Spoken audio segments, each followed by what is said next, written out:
Assalamualaikum warahmatullahi wabarakatuh. Bertemu lagi dengan saya Ibu Siti Ruqayyah dalam mata pelajaran IPS.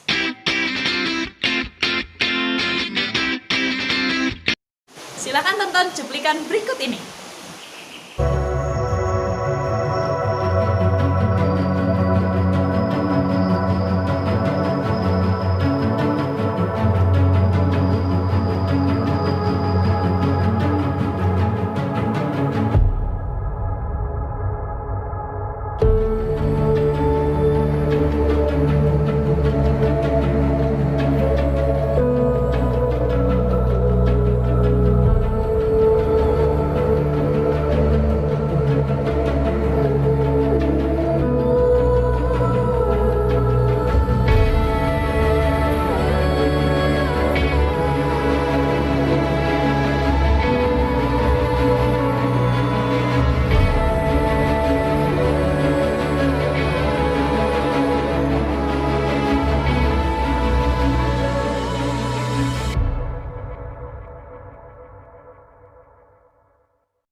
Pertambangan batu bara di Kalimantan Timur menyisakan ratusan lubang bekas tambang yang tidak direklamasi. Ini tentang tambang batu bara di sana. Ya, sudah sejak lama Kalimantan terus digali perutnya untuk menghasilkan mineral hitam itu. Akibatnya alam pun berlahan rusak dan kini kondisinya benar-benar sangat memprihatinkan. Ribuan perusahaan batu bara Kalimantan yang ditutup itu kini juga berbuah petaka. Tak hanya bagi yang di PHK, kita bukan bercerita tentang orang-orang itu, tapi juga galian-galian yang ditinggalkan. Sangat miris keadaannya dan pasti akan membuat mereka yang melihat marah luar biasa. Inilah deretan bukti kalau beberapa bagian di Kalimantan sudah hancur. Kalau sudah begini, siapa yang salah? Apakah dalih untuk menyokong listrik dengan batu bara bisa mengembalikan ini semua seperti asal? Kejadian longsor yang ada di Desa Kintab Lama ini adalah salah satu contoh aktivitas pertambangan yang tidak memperhitungkan biaya eksternalitas dari aktivitas ini.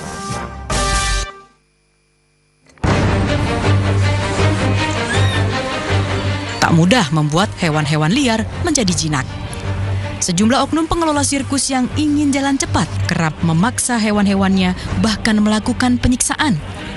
Dipukul, dirantai, dipaksa berakrobat dalam posisi yang tidak natural demi tepuk tangan penonton. Dalam video ini misalnya, digambarkan bagaimana mereka melatih seekor gajah sejak masih berusia dini. Anak gajah kerap dipisahkan secara paksa dari induknya. Agar bisa rebah di tanah, keempat kakinya kerap dirantai dan diikat hingga dipaksa untuk direntangkan. Anak gajah juga dipaksa agar bisa berdiri, hingga berakrobat dengan posisi kepala di bawah menggunakan tongkat khusus berujung tajam. Nah teman-teman, dari cuplikan berikut kita mengetahui bahwa Indonesia ini memiliki kekayaan alam yang sangat melimpah. Namun ketika kita memakainya secara berlebihan, maka itu akan menimbulkan kerugian. Contohnya ya tadi menimbulkan asap, kemudian tadi eksploitasi hewan dan lain sebagainya. Yap, betul, hari ini kita akan belajar tentang potensi sumber daya alam yang ada di Indonesia.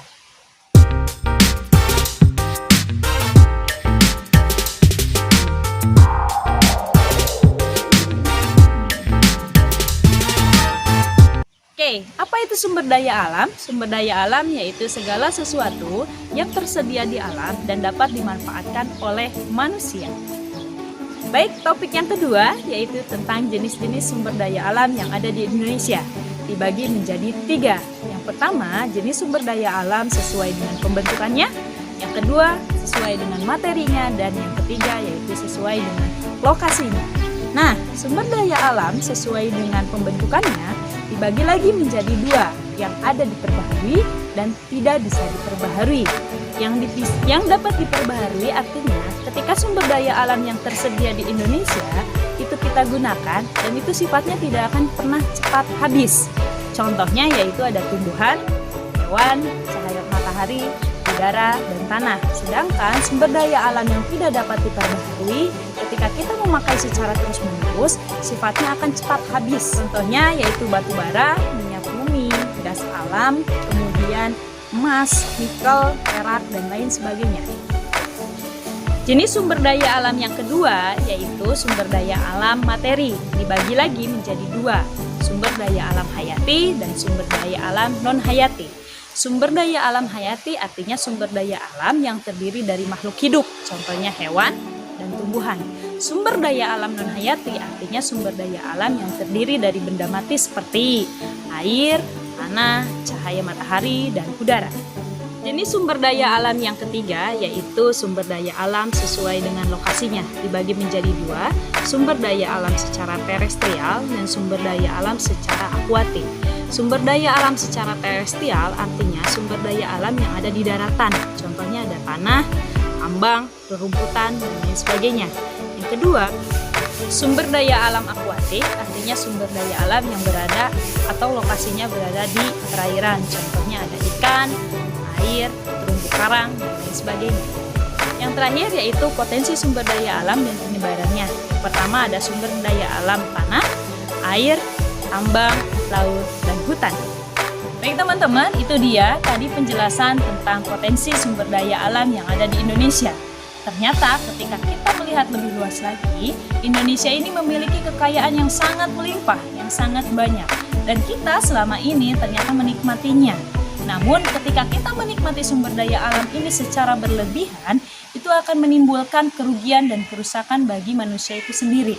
Sesuai dengan surat Al-A'raf yang ada di dalam Al-Quran, ayat 46 sampai dengan 48, bahwa kita diperintahkan untuk menjaganya dan tidak merusak alam yang ada di Indonesia ini. Terima kasih banyak. Assalamualaikum warahmatullahi wabarakatuh. Salam PPS.